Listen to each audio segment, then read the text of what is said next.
From JBS Studios in Greater New York, this is the JBS News Update with Teisha Bader. I'm Teisha Bader with the JBS News Update for Monday, October the 24th, 2022.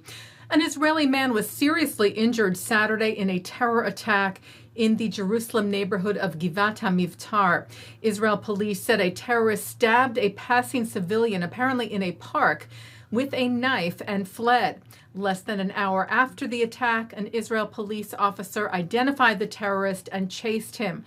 During the chase, the suspect turned in his direction with an object in his hand, and the police officer, sensing a danger to his life and to the lives of nearby civilians, accurately fired and neutralized the terrorist. The terrorist is said to be a 16-year-old Palestinian from the West Bank. He was taken to the hospital in serious condition. The injured Israeli man, said to be in his 20s, remains in the hospital today in serious but stable condition. Israeli Prime Minister Yair Lapid met today with the Prime Minister of the Netherlands, Mark Rutte. The two, Lapid's office wrote, discussed energy cooperation, among other issues. And Lapid told Rutte that Israel and Lebanon would sign the maritime agreement they reached regarding two gas fields in the Mediterranean in just a few days. On Thursday, we're going to sign an historic agreement with Lebanon. And Israel hopefully will become in the near future a major supplier of gas to Europe. And in the meantime, we have to work together to find midterm and long-term solutions for green energy and renewable energy. Yesterday, Lapid met with the Prime Minister of Albania, Edi Rama. His office wrote the leaders discussed increasing cooperation in a range of areas and overcoming common challenges, with an emphasis on the Iranian threat. Lapid saying Iran is a shared threat to both Israel and Albania. We saw this during the recent Iranian cyber attacks against Albania. Israel, he said, will assist as much as possible in the effort against Iran, saying we see this as a national interest and an historical obligation. IDF Major General Herzi Halevi has been approved as Israel's next Chief of Staff. Prime Minister Lapid spoke of Halevi at his cabinet meeting yesterday and of the challenges the IDF faces, fighting terrorism and the threat from Iran. Lapid said the fight will never cease. Our enemies do not want the state of Israel to exist, and at any given moment we must be stronger, more sophisticated, and more determined than them.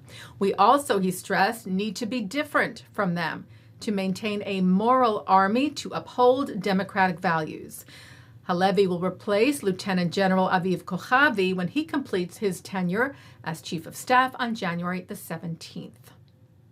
Well, over 200 celebrities and entertainment industry professionals have signed on to a letter from the nonprofit Creative Community for Peace in support of the Tel Aviv International LGBTQ+ Film Festival, rejecting calls to boycott it. The letter reads in part, in Israel, movies have the unique power to bring together Jews, Arabs, and people of all races, ethnicities, and backgrounds in collaboration under a shared love of the arts, working together towards the common goal of telling their stories and building bridges of compassion and understanding. Noting the festival embodies this spirit of unity and truth, featuring films from filmmakers of all backgrounds, including Palestinians.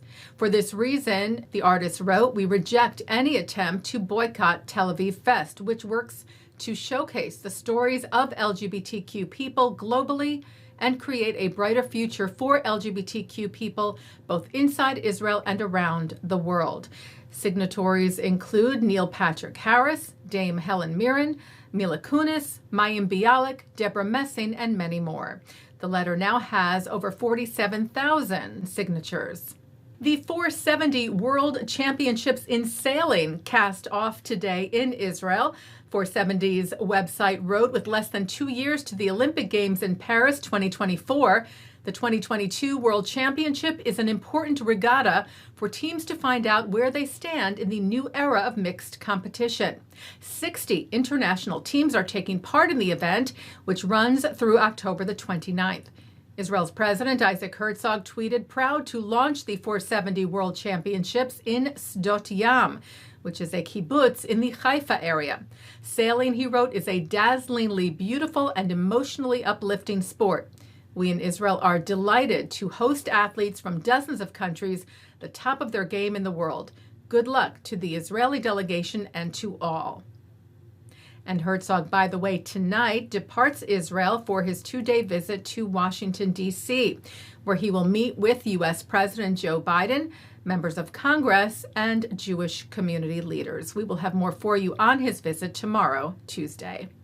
Taking a look now at our programming for tonight on JBS for Monday, October the 24th. At 7:30, ADL CEO Jonathan Greenblatt addresses the Jewish community of Pittsburgh, Pennsylvania at the Eradicate Hate Global Summit. At 8 on In the Spotlight, Wayne Hoffman, executive editor of Tablet, discusses the end of her, racing against Alzheimer's to solve a murder. His memoir that sets out to find the truth behind the 1913 murder of his great-grandmother in Winnipeg's Jewish neighborhood. That's with Abigail Pogrobin. At 8:30, Mark Golub sits down with Yossi Beilin on L'chaim. At 10, Rabbi Meir Lau speaks at the 92nd Street Y. And coming up next, Shahar Azani and Mark Golub take a look at Israel's upcoming elections. And that's the JBS News Update for Monday, October the 24th, 2022. I'm Teisha Bader. Stay healthy, stay well.